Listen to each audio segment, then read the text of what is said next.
السلام علیکم ناظرین، ویلکم ٹو چینل منتہا چاند ناول اینڈ رائٹس۔ عشق ہے جنون تک ایپیسوڈ 11۔ از قلم منتہا چوہان۔ رخسار کو ہوٹل میں داخل ہوتا دیکھ اذہان کا دل جیسا دھڑکنا بھول گیا۔ سب کی نظریں اسکرین پہ جمی تھی۔ ٹیبل نمبر 7 پہ بیٹھتے ہی رخسار نے آرڈر کیا تھا، لیکن موبائل اس کے کان کے ساتھ ہی لگا تھا۔ کچھ ہی دیر بعد رخسار وہاں سے اٹھتی باہر نکل گئی۔ یہ کون سا رستہ ہے؟ اذہان نے حیرت سے پوچھا۔ یہ ہوٹل کا بیک حصہ ہے، مینیجر نے فوراً بولا۔ کیا وہاں سے باہر جانے کا رستہ ہے؟ اذہان نے سوچتے ہوئے پوچھا۔ کیا وہاں سے باہر جانے کا رستہ ہے؟ اذہان نے سوچتے ہوئے پوچھا۔ جی سر، لیکن وہ رستہ ہر ایک کے علم میں نہیں ہے، وہ ایمرجنسی میں استعمال۔ مجھے وہاں لے چلیے۔ اذہان نے بات کاٹی۔ چلیے سر۔ مینیجر انہیں لیے بیک حصے پہ آیا۔ آگے پیچھے دائیں بائیں سب جگہ دیکھ لیا، لیکن خاموش اور سنسان سڑک کے علاوہ کچھ نظر نہ آیا۔ وہ اسی رستے سے باہر نکلی ہے، اذہان دھیرے سے بولا، لیکن پھر بھی ہمارے ہاتھ بندھے ہیں۔ اذہان بالوں پہ ہاتھ پھیرتا بے بسی سے واپس اندر آ چکا تھا۔ Sir, everything is okay? Manager نے پوچھا۔ ابھی وہ کوئی جواب دیتا کہ موبائل پہ کال آنے لگی۔ بہت جلدی ہے ملنے کی۔ اذہان نے اس کی بات پہ لب بھینچے۔ تم؟ فرد جذبات سے وہ کچھ بول نہ پایا۔ میری نظر تمہارے ہر قدم پہ ہے، یاد رکھنا۔ بہتری اسی میں ہے کہ مجھے ڈھونڈنا چھوڑ دو۔ میں تو آج تمہیں تمہاری بہن واپس کر دینے کا ارادہ کر لیا تھا، لیکن اب تمہاری یہ چالاکی تم پہ بھاری پڑ گئی ہے، اس لیے نہیں، مجھے میری بہن آج ہی واپس چاہیے۔ ہر صورت میں تم نے جو کہا میں نے کیا۔ اب مزید میری بہن کو تم اپنے پاس نہیں رکھ سکتے۔ Hello hello. اذہان بولتا رہ گیا اور کال بند ہو چکی تھی۔ غصے سے اذہان کا دماغ کام کرنا بند کر گیا۔ اسے سمجھ نہ آئی کہ کہیں سے وہ اپنی بہن کو کیسے ڈھونڈ لائے۔ مزید اس سے دوری وہ برداشت نہیں کر پا رہا تھا۔ سر، روڈ کی اس طرف شہر ہے جبکہ اس طرف گھنا جنگل، اور شک یہ ہے کہ وہ اس جنگل کی طرف ہوگا۔ جمیل اپنی ہی بولے جا رہا تھا۔ جمیل، اگر آج میں یہاں نہ آتا تو میری بہن میرے پاس ہوتی۔ وہ ایک ایک قدم پہ نظر رکھے ہوئے تھا۔ اذہان کا سرد اور شکستہ لہجہ جمیل کو بھی دکھی کر گیا۔ پھر کیا کریں؟ جمیل کو سمجھ نہ آیا کہ اب اذہان کیا چاہتا ہے۔ آج 12 دن ہو گئے ہیں اور میری بہن میرے پاس واپس نہیں آئی۔ جو اس نے کہا میں نے کیا۔ وہ کون ہے؟ کہاں سے آیا ہے؟ کون سی دشمنی نبھا رہا ہے؟ کچھ پتہ ہی نہیں چل سکا ابھی تک۔ اذہان واپسی گاڑی میں بیٹھتا گہری سوچ میں ڈوبا تھا۔ سر، وہ ہم پہ نظر کیسے رکھے ہوئے ہے؟ اسے کیسے پتا کہ ہم اس وقت کہاں ہیں؟ جمیل بھی سوچنے لگا۔ سر، کہیں اس نے آپ کے گھر میں کیمرہ تو نہیں لگائے؟ جمیل کی بات اذہان کے دل پہ لگی۔ بھابی، شہروز نہیں آئے ابھی تک؟ بلیو کلر کے میکسی پہنے ڈائمنڈ سیٹ کے ساتھ برائڈل دلہن بنی اسے بے انتہائی رو پایا ہوا تھا۔ وہ کام میں مصروف ہوگا، آ جائے گا۔ تم باہر؟ زرکا اسے لیے باہر آ گئی۔ باہمی رضامندی سے شہروز، امل اور اذہان و ماما کا ولیمہ ایک ساتھ ایک ہی بینکیوٹ میں ارینج کیا گیا۔ امل دھیرے دھیرے قدم اٹھاتی زرکا کے ساتھ ہرامہ چلتی اسٹیج کی جانب بڑھ رہی تھی۔ تبھی شہروز اسے یوں اکیلا اسٹیج کی طرف جاتا دیکھ خود بخود اس کی جانب بڑھا اور اس کا ہاتھ تھاما، جبکہ زرکا بھابی نے ایک خفگی نظر اس پر ڈالی اور سائڈ پہ ہو گئی۔ پہلے انہوں نے شہروز کو بلایا تھا کہ امل کے ساتھ دونوں اکٹھے اسٹیج پر جائے، لیکن شہروز نے بہانہ بنا لیا، اب خود ہی آگے آ گیا۔ امل گھبرائی سے لرزتی ہوئی اس کے ساتھ اسٹیج پہ جا بیٹھی۔ کچھ ہی دیر بعد امامہ اور اذہان کے آنے کی باری تھی، لیکن وہ ابھی تک نہیں آئے تھے۔ ہاں کے سامن سب کا ویٹ کر رہے تھے۔ سب مہمان آ چکے تھے لیکن وہ ابھی تک لیٹ تھے۔ پیچ کلر کی میکسی میں امامہ بہت خوبصورت لگ رہی تھی، پرستان کی پری لگ رہی تھی۔ نظر لگ جانے کی حد تک وہ حسین لگ رہی تھی، لیکن پھر بھی جالی دار دوپٹے سے اپنا چہرہ لازمی ڈھکا تھا اس نے، اور کسی نے بھی اس پہ اعتراض نہ کیا۔ امامہ پہ غضب کا روب آیا تھا، لیکن اس کا چہرہ بجھا ہوا تھا۔ شام کو جو کچھ بھی ہوا وہ اس سے کافی دل برداشتہ ہوئی تھی۔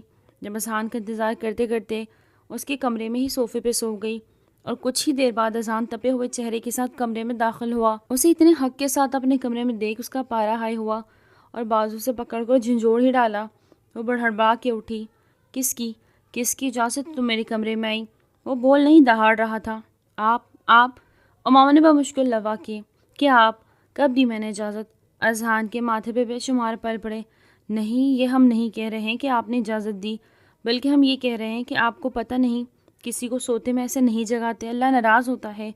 بلکہ کوئی سویا ہو تو جگاتے ہی نہیں، اس کی نیند کا خیال رکھتے ہیں۔ امامہ کے اپنے بیان شروع ہو چکے تھے اور اذہان لب بھینچتے رہ گیا۔ ابھی کہ ابھی میری نظروں سے دور ہو جاؤ تم فوراً۔ اذہان نے انگلی کے اشارے سے اسے دروازے کی طرف اشارہ کرتے جانے کا کہا۔ چلے جاتے ہیں، چلائیے مت۔ ویسے بھی ہمیں یہاں کچھ اچھا نہیں لگ رہا تھا۔ اس نے اپنے سر پہ دوپٹہ اچھے سے اوڑھا، ناک چڑھاتی وہ باہر جانے لگی۔ رکو! سخت آواز کانوں سے ٹکرائی تو وہ پلٹی۔ یہ اپنا کوڑ کباڑ بھی اٹھاؤ یہاں سے۔ اذان نے اس کی ڈھیر سارے گفٹس کو دیکھتے ناگواری سے کہا۔ امامہ تو صدمے سے بے حال ہونے کو تھی۔ آپ اپنی آنکھیں چیک کروائیں، یہ اتنے پیارے گفٹس آپ کو کوڑ کباڑ نظر آ رہے ہیں؟ امامہ صدمے سے بولتی واپس مڑی اور جو ہاتھ میں گفٹ آتا گیا وہ اٹھاتی چلی گئی۔ اذان کے پاس سے گزرتی تو ہاتھ سے سارے گفٹس اس کے قدموں میں ڈھیر ہو گئے۔ اذان نے غصے سے اس کی جانب دیکھا۔ امامہ نے مسکینی سے شکل بنا کے چہرے پہ مسکان سجا لی۔ ہم ابھی اٹھا لیتے ہیں، کہتے ساتھ ہی نیچے جھکتے سارے گفٹس کو اٹھانے کی ناکام کوشش کی۔ گل گل! اذان وہیں سے چلایا اور گل فوراً وہاں حاضر۔ جی خان صاحب! سر جھکائے وہ بولی۔ ابھی اسی وقت مجھے اپنا روم کلیئر چاہیے، سنا تم نے؟ اٹھاؤ یہ سب ملازم سے کہہ کے اور دوبارہ یہاں آؤ تو یہ سب مجھے یہاں دکھائی نہ دے۔ امامہ کو ان سب میں شامل کرتا ہوا اچھا خاصا اس کا دل دکھا گیا تھا۔ آنکھوں کا کونا بھیگا لیکن کمال مہارت سے چھپا گئی۔ لائیے مجھے دے گل کو امامہ کو یوں گفٹ اٹھاتے دیکھ بہت ترس آیا۔ نہیں گل جی، ہمارے گفٹ سے ہم خود اٹھا لیں گے، اور سوری ہماری وجہ سے آپ کو ڈانٹ پڑ گئی۔ بہت نرمی سے کہتی وہ کچھ گفٹس اٹھائے کمرے سے نکلتی سیڑھیاں نیچے اتر گئی۔ گل باقی گفٹس اٹھائے اس کے پیچھے لپکی۔ کیا ہے یہ سب؟ رقیہ پھپھو کے اچانک وہاں آنے پہ دونوں ٹھٹکی۔ آپ کی تعریف آنٹی جی، امامہ نے مسکرا کے پوچھا۔ میری تعریف؟ تمسخر سے امامہ کو دیکھا۔ جان تو امامہ بھی گئی تھی کہ خانبی کی بیٹی ہے، لیکن اس وقت ان کے روکنے کا مطلب نہیں سمجھ پائی۔ میں اس گھر کی بیٹی ہوں، سمجھی تم؟ اور ہمیشہ مجھ سے نظر جھکا کے بات کرنا۔ انگلی اٹھاتے نفرت بھرے لہجے میں کہتی۔ وہ امامہ کو چکا گئی۔ جی بہتر ہے، امامہ نے خلاف توقع جواب دیا اور آگے بڑھ گئی۔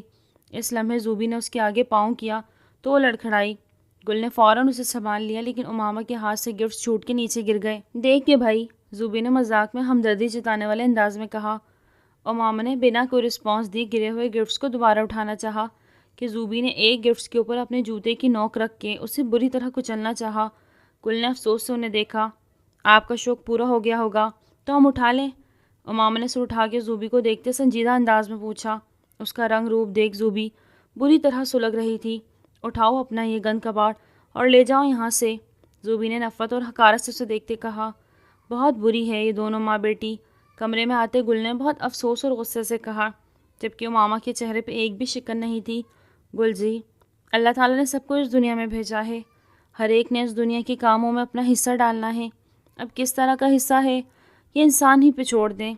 وہ اپنا حصہ ڈال چکی ہے، ہم اپنا، اور کسی دوسرے کے لیے ہم اپنا حصہ خراب نہیں کر سکتے۔ وہ اپنا کام کرے، ہم اپنا، وہ اپنے کام سے خوش، ہم اپنے۔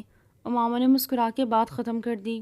آپ جتنی پیاری ہے، آپ کی باتیں اور سوچ اس سے بھی کہیں زیادہ پیاری ہے، گل نے اس کے پاس آتے کہا۔ خوبصورتی دیکھنے والے کی آنکھ میں ہوتی ہے، امامہ نے کہتے ہوئے سارے گفٹس اٹھا کے کبڈ کے اوپر رکھے۔ گل جی، آج رات ہمیں اکیلا مت چھوڑیے گا، ہمیں ڈر لگتا ہے اکیلے میں، انجان جگہ ہے تو ابھی آپ ہمارے ساتھ سو جایا کریں، جب ہم یہاں کے عادی ہو جائیں گے تو اکیلے میں سونے کی عادت پڑ جائے گی، پھر آپ کو بالکل تنگ نہیں کریں گے۔ ایک بات پوچھوں آپ سے؟ گل افسردگی سے اس کے پاس آئی۔ آپ کے بھی تو ہر دلہن کی طرح ارمان ہوں گے لیکن کچھ بھی پورے نہیں ہوئے۔ خان صاحب آپ کو اپنے کمرے میں۔ گل جی معاف کیجیے گا، آپ کی بات کاٹ رہے ہیں۔ امامہ اب کی بات بہت سنجیدہ تھی۔ یہ ہمارا اور خان جی کا آپس کا معاملہ ہے اور ہم نہیں چاہتے اس میں کوئی بھی کچھ کہے، پلیز آپ بھی کچھ مت کہیے۔ گل کو وہ دو ٹوک جواب دے چکی تھی لیکن اپنا دل اس کا واقعی اداس ہو گیا تھا۔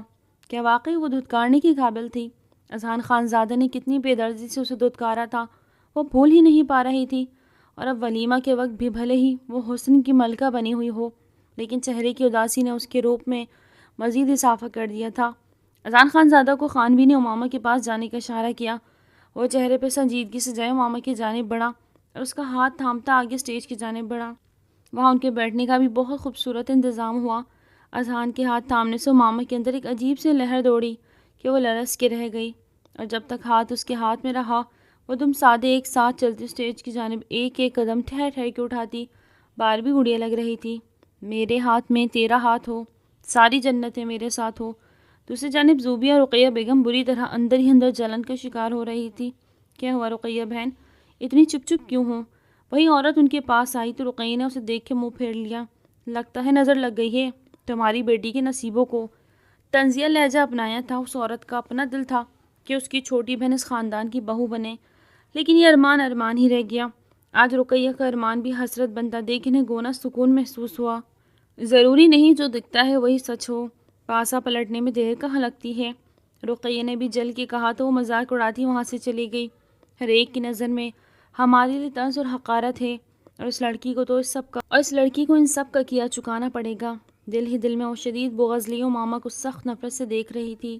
سارا دن گزار کے حارث شام کو واپس لوٹا، اور رخسار جو خوش تھی کہ آج اپنی فیملی سے ملے گی، اسی خوشی میں سارا دن گزر گیا۔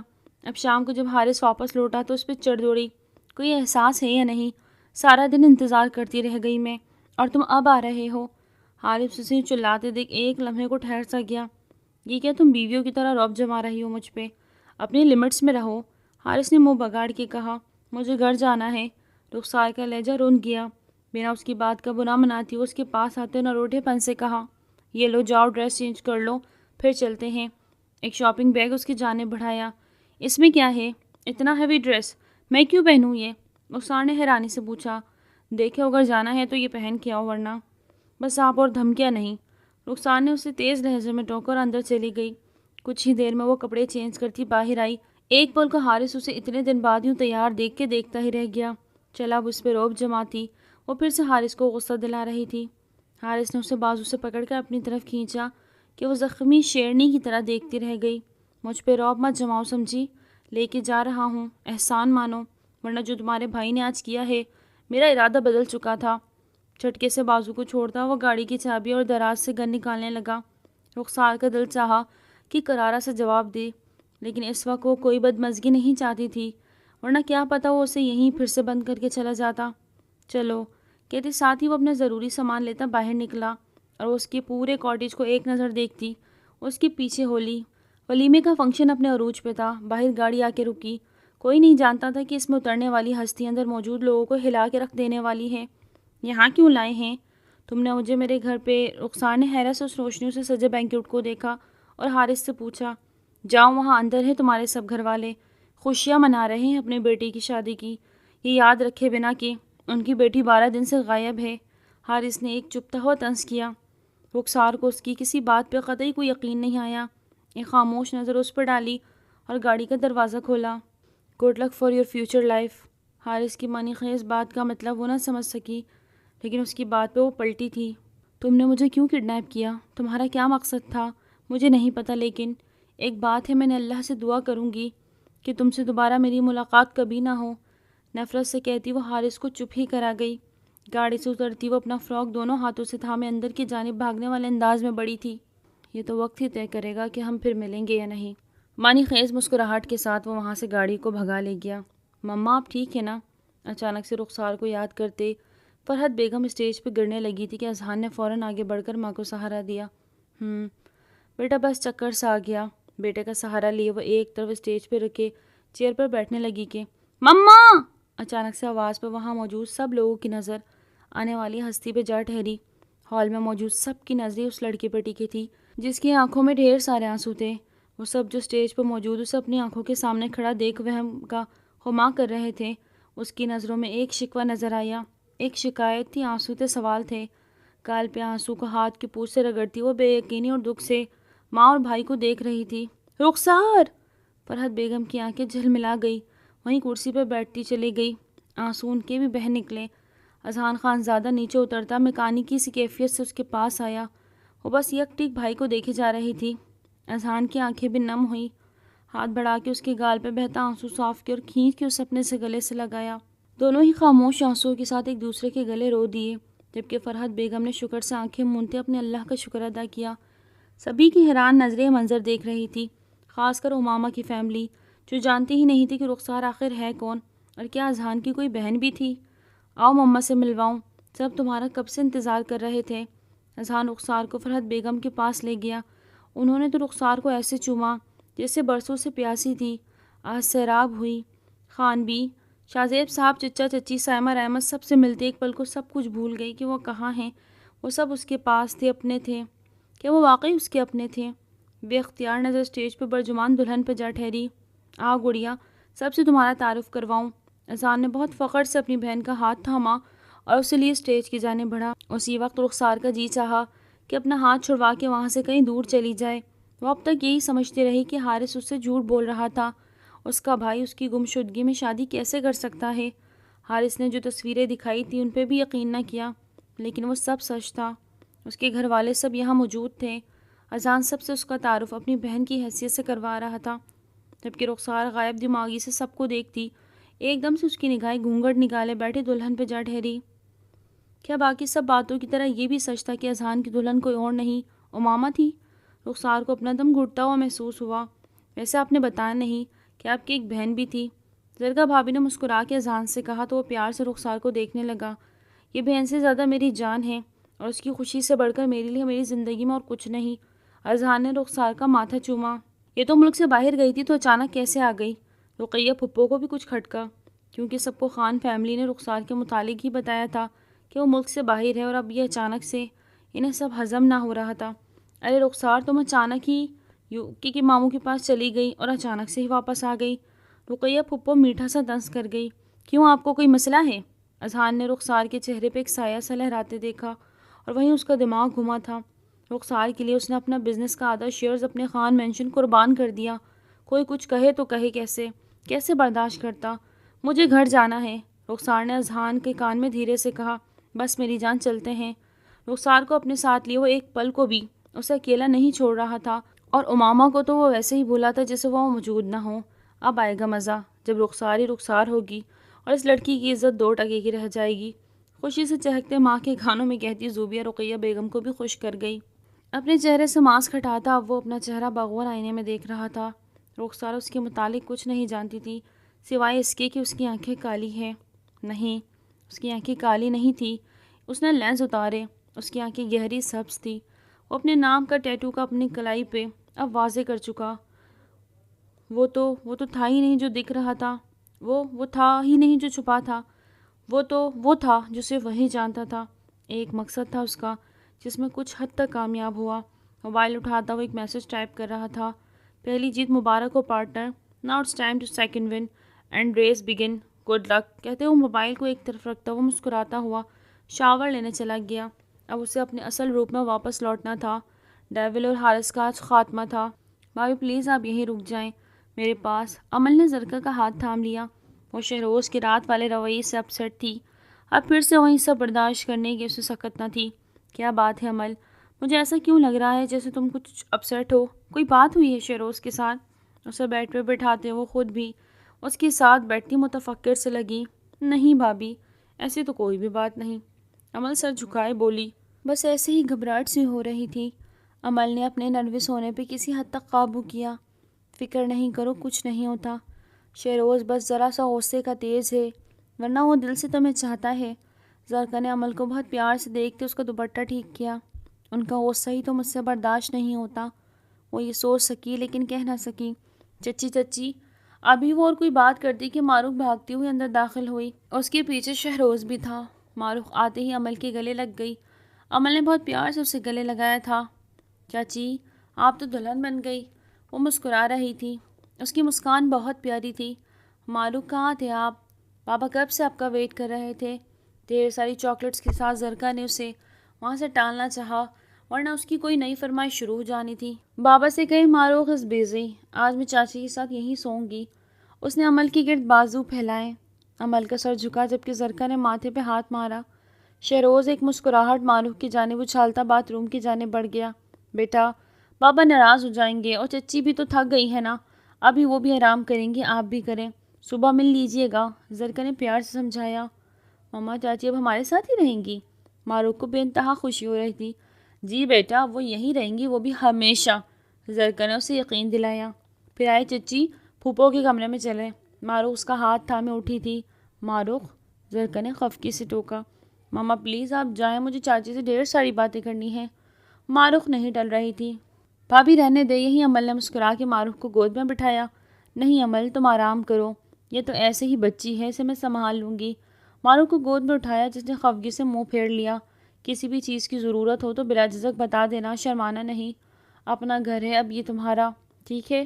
شب خیر، پیاری کرو چاچی کو، زرکا نے عمل سے کہتے آخر میں معروف سے کہا۔ اس نے منہ بناتے عمل کو گال پہ چوما تو زرکا اسے وہاں سے لیے باہر نکلی۔ شیروز باہر نکلا تو عمل کا مسکراتا چہرہ نظر آیا۔